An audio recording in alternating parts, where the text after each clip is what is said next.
สิให้มาอยู่บ่นี่ให้มาโลดมาหาอยู่เพื่อนได้เนาะวางสำหรับผู้เบาอีหลีบ่เจ้าว่าเจ้าให้ผู้บ่าวปล่อยน้ำใส่นานะแม่นผู้บ่าวถามข่อยได้น่ะโดยแม่นแหละแม่แล้วแม่นว้าวอลีติสาวนางแม่นความจริงเนี่ยมานี่นอนคนเดียวให้กะนอนคนเดียวกันเลยให้เขามาปล่อยน้ำใส่นาโอ้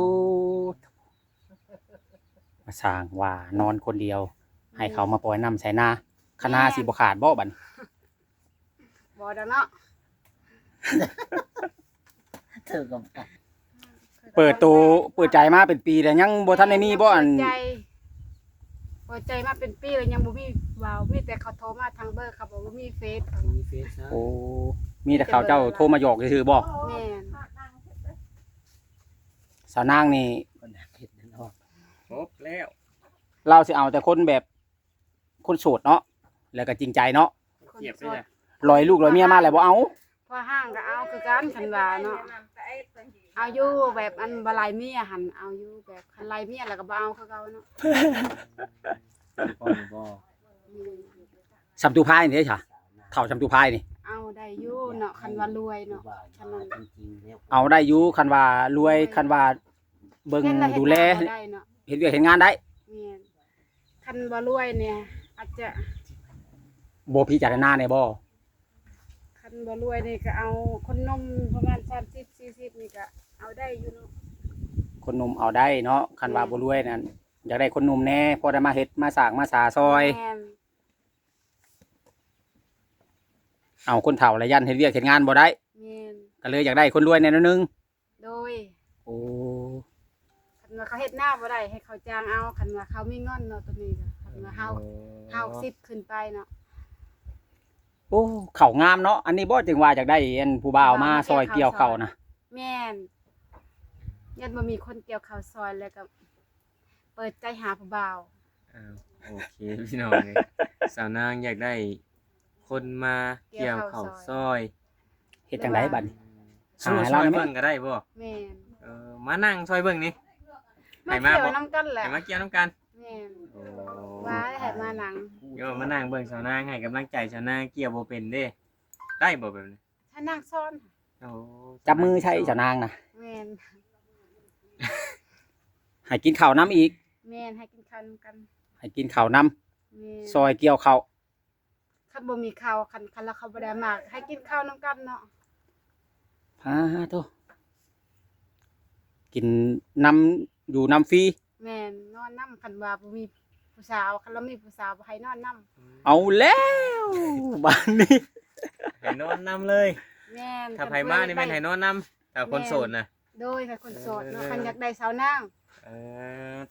หรือว่าอยากเมื่อเนาะก็อยากทา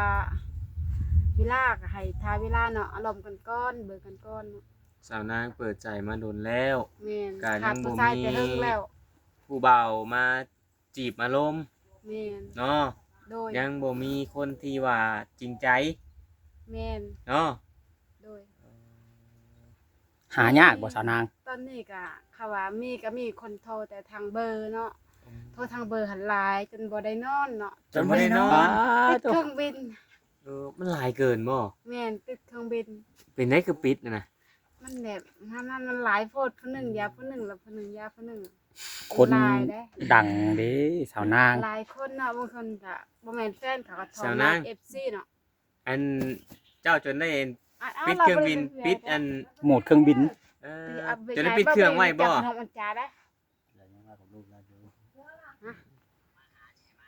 สาวนางจนได้ปิดเครื่องไว้แม่นปิดเครื่องบินแม่นปิดเครื่องบินแม่นเปิดยุ่นหลายคนโทรเข้ามาจนบ่ได้นอนครับบ่วันบ่ไหวบ่เขาโทรมาทางเบอร์ทางเฟซเขาบ่เห็นเรียนแถวกันบ่ตอนนี้แม่นบ่ต่อคิวเขาว่าสาวนางเอาตาไพ่กับตาก้อนสาวนางบ่ได้เอาตัวนี้สาวนางว่าโสดคือเก่าเนาะจองบ่โทรมาจองบ่แม่นเขาว่าผู้นั้นก็ว่าอย่าเอาได้เราหลายผัวอันนั้นหลายเมียเนาะมาเอากับค่อยนี่เอาแล้วได้จะเอาได้ยันเขาว่ายังบ่ฮู้เนาะตอนนี้ยังบ่ได้เอาผู้ใดยังฮู้ค่อยยังคล้องใจอยู่จักสิเอาไผแหละตอนนี้เขาว่าตัดสินใจยากแม่น เรียนแถวกันเนาะพี่น้องเอ้ย FC โทรมาบอก จับจองกันเข้ามาหลาย FC ก็มีหลายแล้วโทรมาว่าหาลิบแน่ทางซุยเนาะผู้บ่าวทางซุยก็มี อยากให้เจ้าไปเรียนอยู่ซุย แม่นบางทีผู้สาวก็มาแน่เขาว่า FC นี่ FC หลายทั้งซุยพวก มื้อใดล่ะสิไปซุยน่ะ ไอ้น้องไปมื้ออาทิตย์ วันอาทิตย์บ่ ไอ้น้อง นัดกับผู้ว่าไว้แล้ว FC พร้อม แม่น FC ว่ามาเด้อมาเล่นอยู่ทางซุย มาเด้อมาเด้อ คันฝนบ่ตก เอาวันอาทิตย์ อาจจะไปวันอาทิตย์ จะไป มื้ออื่นมื้อนี่ตัวนี่ มื้อนี้หันวัน วัน ศุกร์ วันศุกร์มื้ออื่นวันเสาร์มื้อฮือ อืม มื้อฮือถ้าฝนบ่ตกพี่น้อง FC ทางซุยถ้ารอพบรอพ่อกับสาวนาง โดย บ้านย่างสูงคนดังใน TikTok แม่นเขาว่าสาวนางเอาแตะก่อนแต่สาวนางยังบ่ได้เอาสาวนางยังโสดเด้อตอนนี้ สาวนางยังโสดซิง แม่นยังโสด 100% FC เพิ่นไทยและพังลาวสาวนางยังโสดเด้อยังบ่ได้เอาเนาะ ยังบ่ได้เอาตู้ก้อนบ่ แม่นถ่ายคลิปซื่อ เออ ๆเธอนี่ สาวนาง ของใจ ใส่ว่าสิไปขายหมูให้ทุกคน เออ วันศุกร์ อันนี้วันศุกร์เลย ยังบ่ไอ้น้องบ่พาไปเนาะ โอ้ ถ่ายน้องขายน้องพาไปแล้วจัง เปลี่ยน ไป ใจแล้วประจักษ์บ่เอาแล้วประจักษ์ ถามไอ้น้องพุ่นละ โอ้ น้องมีเบอร์แล้วข่อยบ่ได้มีเบอร์แล้ว เห็น เอ บ่ อ ถ้าไอ้น้องว่าจังค่อย ยังว่ากันอีกทีนึง แม่นไอ้ยังบ่เห็นไอ้น้องเลย บ่เห็นอยู่สาวนางว่า นายเอาบ่พอใหม่นะ เราอยู่นั่นล่ะ ๆถ่ายคลิปดาราเนาะอันที่ว่าสาวนางเอากับตู้ก้อนน่ะ แม่น แต่จริง ผู้ใดก็โทรมาว่าสาวนางเอากับตาไผ่กับตาก้อนเนาะ เออเขาว่าแบบนั้นบ่ FC ตอนนี้หลาย FC เพิ่นเข้าใจว่าในนั้น แม่นแล้วผู้บ่าวก็เข้าใจในนั้นว่าสาวนางเอา เข้าใจผิดกันหมดบ่ตอนนี้ แม่น อ้าวสาวนางบอกความจริงไปเลยใช่นะ สาวนางยังบ่ได้เอาเด้อสาวนางถ่ายคลิปซื่อๆสาวนางยังโสดคือเก่าเนาะ อ่า ไปถ่ายคลิปซื่อๆยังบ่ได้เอายังโสด ก็คือไปถ่าย ถ้าอยากมาจีบได้ แล้ว เนาะ ก็ไปขายหมู แม่นจีบได้ นั่นน่ะเนาะ ไปขายหมูเนาะ อืม ผู้ใดก็ยังคลองใจว่าสาวนางเอาตาก่อนกับตาพายเนาะสาวนางยังบ่ได้เอาสาวนางยังโสด ตอนนี้สาวนางก็ยังภูมิใจแค่เปิดลูก สาวนางยังโสดคือเก่าพี่น้องเอ้ย นี่คันมันไก่หมู หัวใจยังว่าง อืม FC ท่านใด สนใจ สนใจติดต่อได้ทาง Facebook เฟซ เฟซทางเฟซ ทาง Facebook สาวนางตัวน้อย เนี่ยตัวน้อยสาวนางตัวน้อยเป็นภาษาไทยตัวน้อย สาวนางตัวน้อยคือเก่าพี่น้องเอ้ยเฟซเก่า อืม นี่คันไก่หมูกลางบ่ได้รู้จักขนมอันใด มี คัน บริมุดกลางอะไรอะแก หึ พี่นางหน่อยข้าวกลางข้าวเตื้อ อย่าเล่าอะไร เป็น จะ หยั เขา ง ก็ บ่เป็นหยัง บ่เห็นเราแล้วเนาะเราอยู่ทางหลัง เฮ็ดแล้วบ่เป็นหยังพูดมาแล้วแม่นบ่น่ะ แม่นเลยไม่ใช่ FC เพิ่นเข้าใจผิดไปเบิดพี่น้องเอ้ย แม่น ว่าสาวนางเอากับพ่อใหญ่ก้อนพ่อใหญ่พายว่าซั่น แม่น ถ้าสมมุตินี่ถ้ามันแม่นเรื่องจริงนี่ระหว่างตู้ก้อนตู้พายนี่สาวนางสิเอากล้าสิเอาภายได้เอา เมื่อนายปั่นเรายัง คันเป็นไปได้นี่สาวนาง ดินคือบุญ เอ้าสาวนางบอกหยัง เขาก็ไอ้ลูกอะไรอยู่ทางหลังเราเก่า สาวนางเป็นสองภาษาได้พี่น้องเอ้ย เป็นภาษาไทยอันนั้นภาษาแม่น ภาษาชนเผ่าหนึงข่อยมึนตึ๊บข่อยจักได้บ่จอยฮู้บ่บ่จอยเราว่าอีหยัง จักหรือถามเขาว่าถาม บ่จอยคนลาวเทิงบ่ฮู้พ่อแพทย์ ข่อยแล้วถึงเข้าไปนี่ หากระเฮ็ดทะเบียนบ้านอพยพมา5-6 ปีนึงเป็นลาวลุมก็ดิ เนาะ เราเทิงคือกันทันบ่ อืมเราถึงคือกันตู้กำพายยังเราถึงคือกัน กุดบอลบ้านน่ะลาวนั่นกุดบอลบ้านกุดบอลนี่ กดบานกับคนลาวแล้ว คอยเราเทิงบ่แม่นเราลูก กุดบอลลาวลุมโอ้บ่จอยคือฟังฮู้จ้ะบ่จอย ฟังหูเลยในพอไปหู ข้าวงามเนาะพอเนาะปีนี้เนาะลึกกว่านี้นี่หาจนสิล่มนี่ จะไปถามแม่ชาวนางกับพ่อแล้วกัน เรื่องตู้พายให้มาหาลูกสาวจะเป็นยังไงเจ้าดีกว่า ไว้นั่งได้ไหม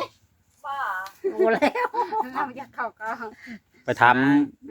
เขายัง ตอนนี้ เขายังเห็นเจ้าในตลาดเขาจะได้มาซื้อของซอย เขามาเนาะเขาอยากมาก็มา เห็นมาบ่ แม่น เราสิมานอนนำเลยเราอะสิบ่เมื่อเราอะเราได้ยินสาวนาง คัน บอก ว่าเรามาขอก็ให้มานอนน้ำคันเราบ่ขอก็บ่ให้นอนน้ำเนาะตัวนี้ โอ้ ก็ ต้องมาขอก่อนเนาะ แม่นสาวนางผิดแบบนี้เนาะสาวนางแบบให้มานอนนำเดี๋ยวคือเสื้อผ้านี่บ่ได้ด้วย นอนนํก่อนจังขอก็บ่ได้บ่ บ่ ต้องขอก่อนจังนอนเนาะ โดย ฟังเด้อบ่จอย พังมาไหมตู้กับไผ ต้องเฮ็ดขอตกลงรายละเอียดเรียบร้อยก่อน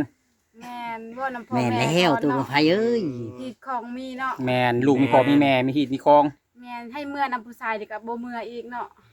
ให้ไปขอจุบเจือจนว่าไปนำผู้ชายเนาะ อืม ตัวนี้ก็ ให้ไปขอแล้วเมื่อได้เนาะ คันว่าเฮาก็มักอยู่แต่เฮาบ่เมื่อนำเขาอะเรื่องมักแล้วก็มักอยู่ แต่บ่เคยเมื่อนำเขาอาจจะคันว่าไปก็ยังบ่เคยไปได้นำผู้บ่าวนี่ ถ้าขอแล้ว อันนั้นแล้วในเมื่อได้ แม่นเมื่อได้นำเขา เออ ตกลงสิได้ คือว่าให้ลองคือเสื้อผ้านี่อาจจะลองบ่ได้เนาะ อันดี สาวนางว่าถูกแท้ คือชาวนักแบบเว้าตามตรงชาวนักบอกว่ามักคอมออฟคอมเนาะ อืม เปิดเผย เว้า เลย เปิดเผยชัดเจนนะคันไผรับได้ก็ถือว่า ว่า โอเค ชาวนางก็บ่ได้รวยชาวนางก็จนเนาะผู้ใดรับได้ก็รับเอาเนาะ แม่นแล้ว ชาวนางโสดตอนนี้ยังบ่ได้เอาไผตอนนี้ยังโสดเด้อยังทาผู้บ่าวคือเก่าเนาะ โอ้ แล้วมา สาวนางนี่คือว่าไม่เอื้อยยังโสดบ่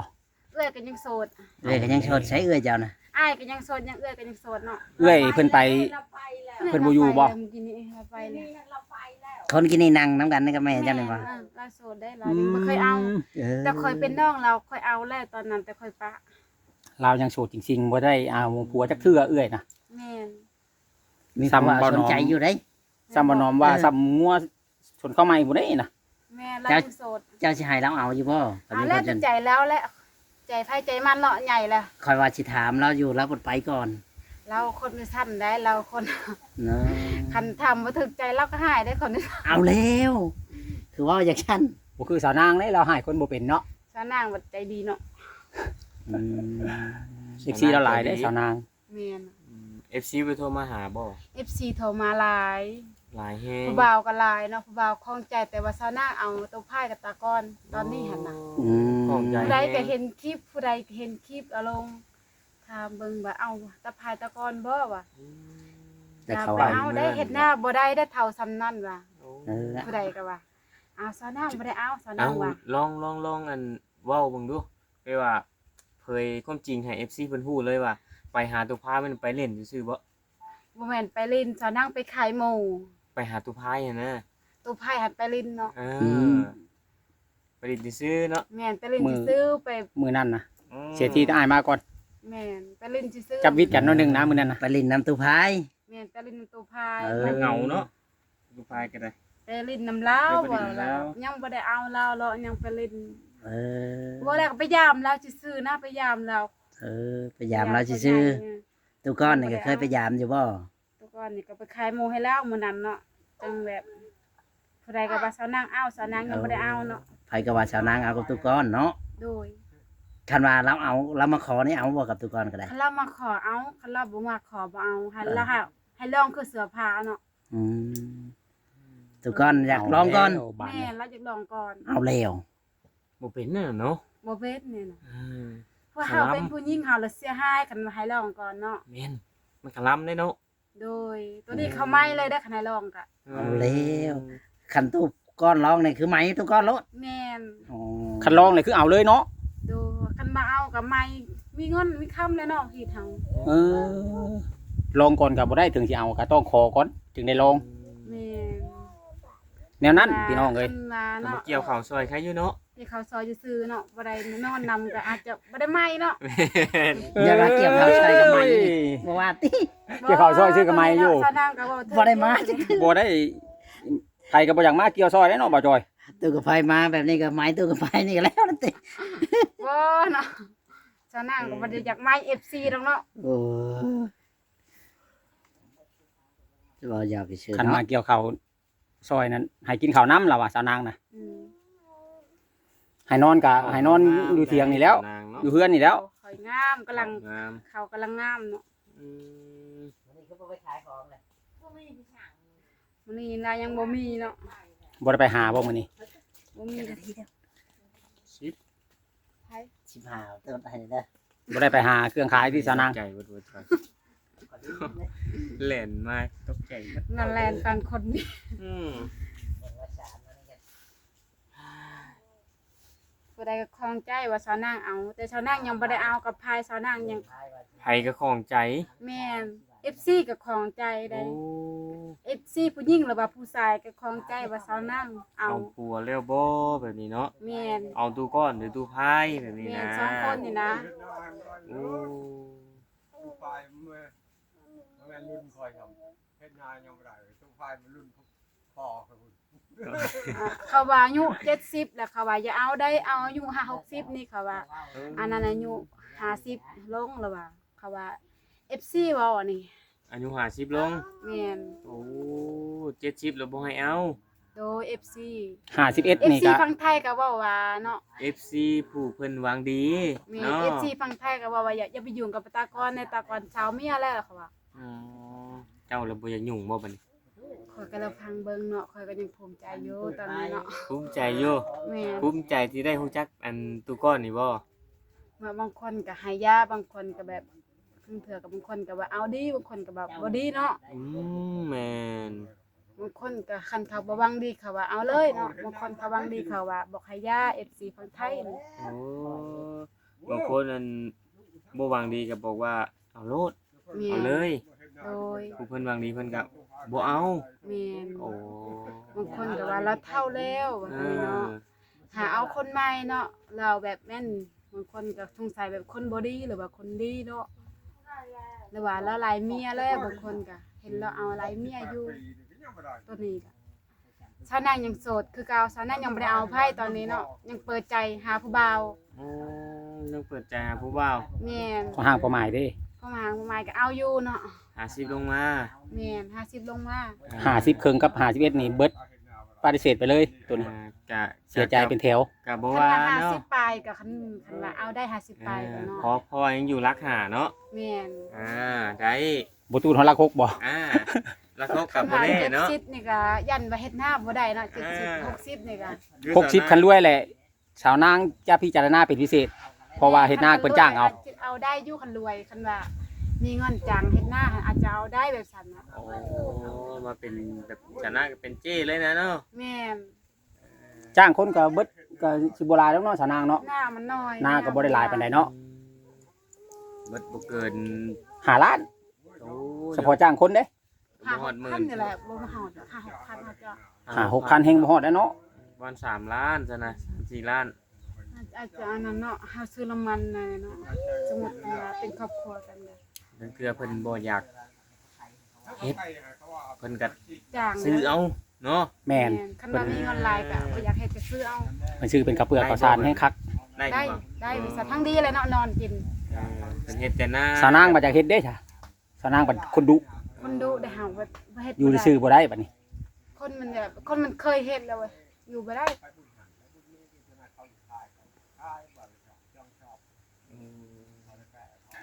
เออเขาหน้าปีนี้คืองาม งาม กว่าแต่เก่าเนาะ โดยปีนี้งามเฮาผัด มาปีนั้นบ่ค่อยงามปานใด หวานครึ่งหนึงดำครึ่งหนึงหมดแล้วก็ ปีนี้หันได้ แม่นพุ่นเฮาดานจะถ่ายนั่นแถวพุ่นแถวบอนเฮากินปลาแถวนั้นเด้ว่านแถวหนองพุ่นว่านแถวนี้หันดำเอาดำนี่ก็จางเขาเบิด1,500คือว่าจางคนเองหั่นแหละให้เขาไทยให้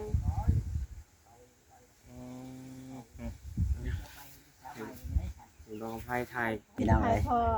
ทางสาวนาง แล้วสิไปถ่ายพอ สาวนางตัวจริงพี่น้อง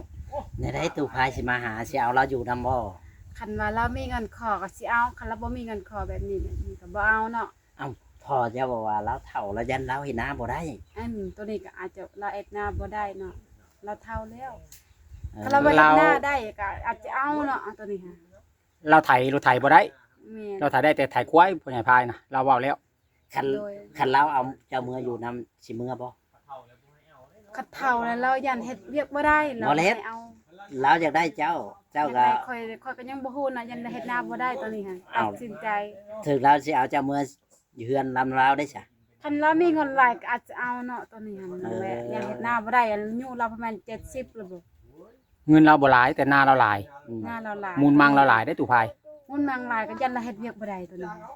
ให้เมียเฮ็ด ให้เมียเฮ็ดผู้เดียวก็เฮ็ดบ่ได้เด้ เออ ให้สิเฮ็ดได้เนาะ